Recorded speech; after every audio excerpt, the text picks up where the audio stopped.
temperature was 83 degrees. Ooh.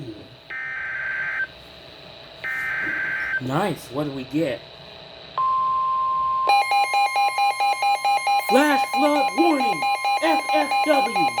My first one. The following message is for the county, Cumberland, North Carolina.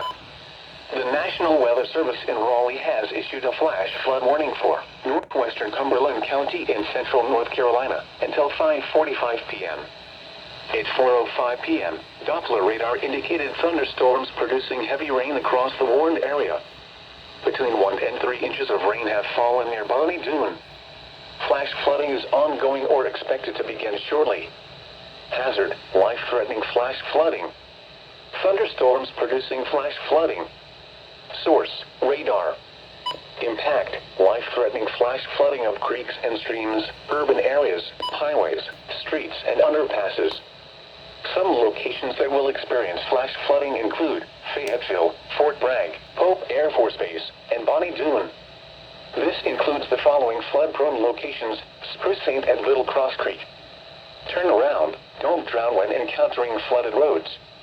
Most of flood deaths occur in vehicles. That's my first one. Flood advisory has been replaced with a flash flood warning. Yeah, The no threat kidding. of flooding is ongoing. But yeah, this is my Therefore, first one, the flood yo. advisory is being replaced Look with out a for flash some more. flood warning.